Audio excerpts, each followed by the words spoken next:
ای خدا پختیم از گرما. خدای عزیز مهربان، این هوایی که الان هست مناسب شترای عربستانه، نه برای ما. به خدا با این وضع اگه 2 درجه دیگه گرم بشه میوه میدم. اصلا معلوم نیست تو این ظل آفتاب برای چی ما رو میاری تو پارک؟ خیلی وضعت خوبه؟ میخواستی ببرم سینمای فنکولدار؟ پارک مال فقیر فقراست دیگه، البته تا موقعی که آخونده براش ورودیه نبستن. سر من شیره نمال، من خودم خدای کلکم.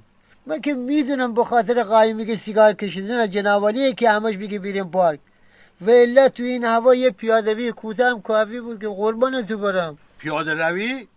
نگاه بکن، وقتی تو خیابان راه میری اگه پولدار باشی اسمش پیاده رویه، اگه بی پول باشی میشه ولگردی. اصلا ولش کن بابا، قرار بود بری در خونه، رفتی نه بالاخره؟ آره، سر صبحی رفتم برای سردرد آقا جان قرص ژلوفن بگیرم، باورت نمیشه یکی آمد تو داروخانه به فروشنده گفت کرم ضد آفتاب چنده؟ یارو گفت 200,000 تومن. اصلا مغزم رک برک شد، گفتم ضد سایه چند؟ طرف اسپری آسمش رو در آورد 2 تا زد تو دهنش و رفت. نمیدونم برای چی جوابمو نداد. خب به خریداری میگفتی چرا این همه پول کرم ضد آفتاب میدی؟ بیا خونه و همیشه سایه.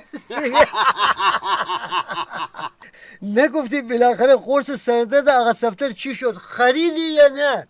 آقا رو قرص مسکن ژلوفن بسته 18,000 تومن شده، یعنی تو ایران آخوندی سردردم الان گرانه.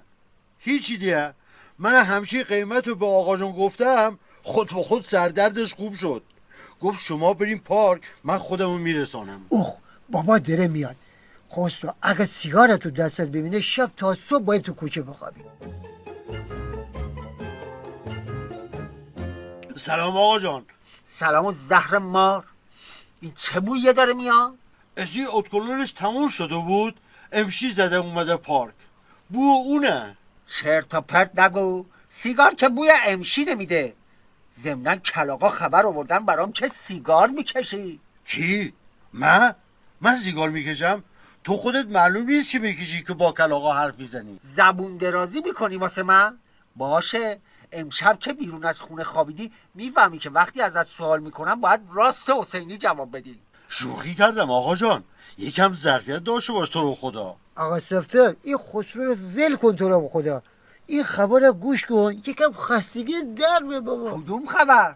بخون ببینم خبرش چیه. بهادری سخنگوی دولت رئیسی گفته وقتی کالای گران می شود رئیسی شب خوابش نمیبره.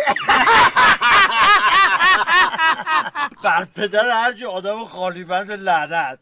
پس با این حساب 2 سالی میشه که این موجود نخوابیده. راست میگه، پای منقل عظما اون شبا خواب نداره، ما روزا زندگی. باشه نخوابه، زیرش بنویس به زودی که دستمون بهش برسه طوری میخوابونیمش که دیگه بلند نشه از جای. ایول داری آقا جان، ولی تن تیر برقایم بد نبود آقا جان. اون دیگه قدیمی شده بابا جون، الان با این وضعیت به اون بالا نمیرسن لای دست ملت.